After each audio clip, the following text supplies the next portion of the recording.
Chapter 85. The Fountain. That for 6,000 years, and no one knows how many millions of ages before, the great whales should have been spouting all over the sea, and sprinkling and mystifying the gardens of the deep, as with so many sprinkling or mystifying pots. And that for some centuries back, thousands of hunters should have been close by the fountain of the whale, watching these sprinklings and spoutings. That all this should be, and yet, that down to this blessed minute, 15¼ minutes past 1 o'clock p.m. of this 16th day of December, A.D. 1851, it should still remain a problem whether these spoutings are, after all, really water or nothing but vapor. This is surely a noteworthy thing. Let us, then, look at this matter, along with some interesting items contingent. Everyone knows that by the peculiar cunning of their gills, the finny tribes in general breathe the air which at all times is combined with the element in which they swim. Hence, a herring or a cod might live a century, and never once raise its head above the surface. But owing to his marked internal structure which gives him regular lungs, like a human being's, the whale can only live by inhaling the disengaged air in the open atmosphere. Wherefore the necessity for his periodical visits to the upper world. But he cannot in any degree breathe through his mouth, for, in his ordinary attitude, the sperm whale's mouth is buried at least 8 feet beneath the surface. And what is still more, his windpipe has no connection with his mouth. No, he breathes through his spiracle alone, and this is on the top of his head. If I say that in any creature breathing is only a function indispensable to vitality, inasmuch as it withdraws from the air a certain element, which being subsequently brought into contact with the blood imparts to the blood its vivifying principle, I do not think I shall err. Though I may possibly use some superfluous scientific words. Assume it, and it follows that if all the blood in a man could be aerated with one breath, he might then seal up his nostrils and not fetch another for a considerable time. That is to say, he would then live without breathing. Anomalous as it may seem, this is precisely the case with the whale, who systematically lives, by intervals, his full hour and more, when at the bottom, without drawing a single breath, or so much as in any way inhaling a particle of air. For remember, he has no gills. How is this? Between his ribs and on each side of his spine, he is supplied with a remarkable involved Cretan labyrinth of vermicelli-like vessels, which vessels, when he quits the surface, are completely distended with oxygenated blood.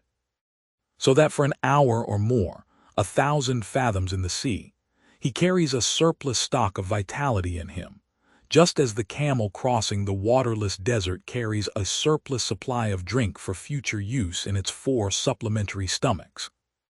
The anatomical fact of this labyrinth is indisputable, and that the supposition founded upon it is reasonable and true seems the more cogent to me, when I consider the otherwise inexplicable obstinacy of that Leviathan in having his spoutings out, as the fishermen phrase it. This is what I mean. If unmolested, upon rising to the surface, the sperm whale will continue there for a period of time exactly uniform with all his other unmolested risings.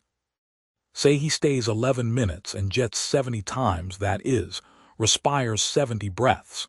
Then whenever he rises again, he will be sure to have his 70 breaths over again, to a minute.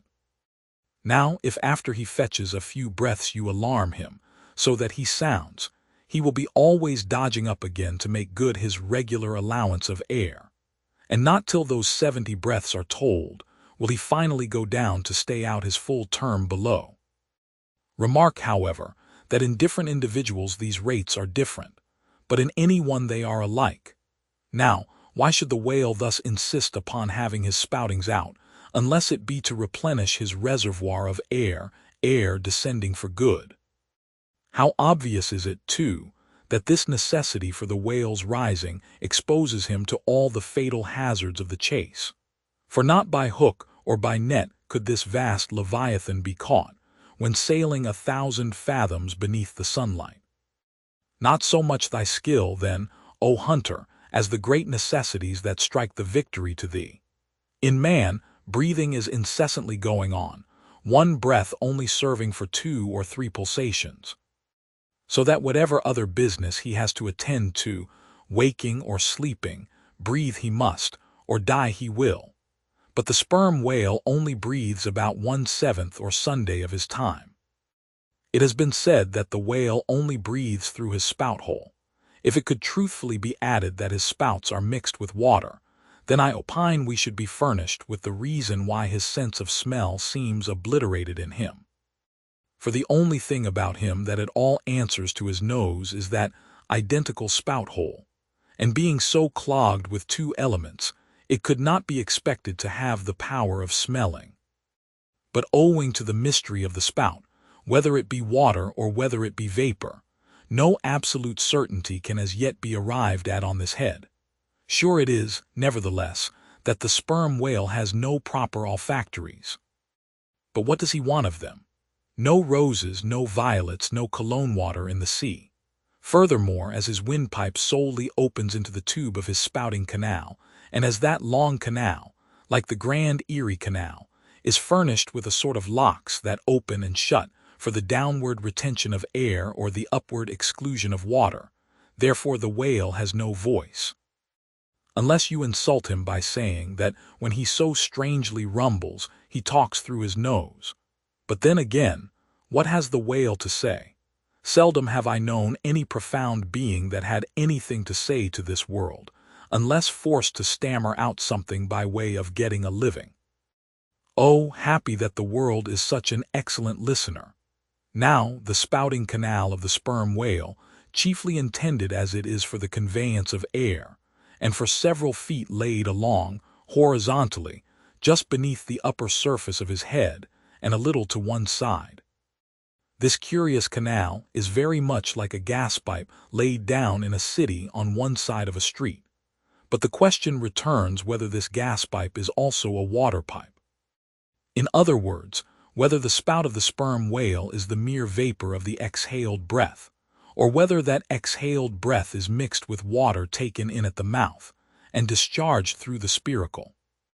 It is certain that the mouth indirectly communicates with the spouting canal, but it cannot be proved that this is for the purpose of discharging water through the spiracle, because the greatest necessity for so doing would seem to be when in feeding he accidentally takes in water.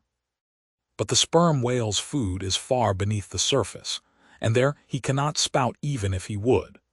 Besides, if you regard him very closely and time him with your watch, you will find that when unmolested, there is an undeviating rhyme between the periods of his jets and the ordinary periods of respiration. But why pester one with all this reasoning on the subject? Speak out.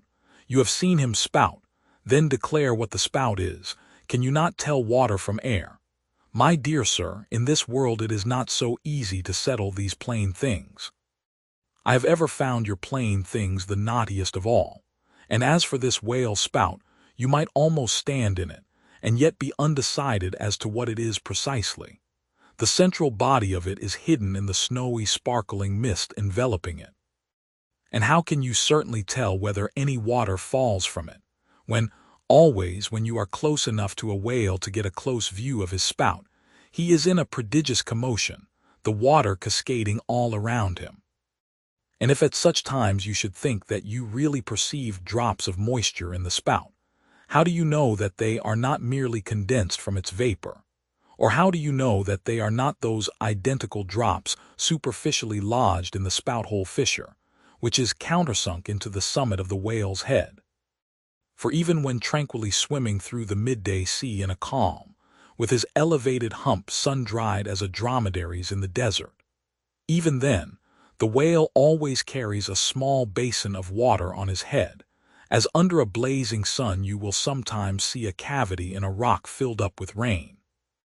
Nor is it at all prudent for the hunter to be over-curious touching the precise nature of the whale spout. It will not do for him to be peering into it and putting his face in it. You cannot go with your pitcher to this fountain and fill it and bring it away.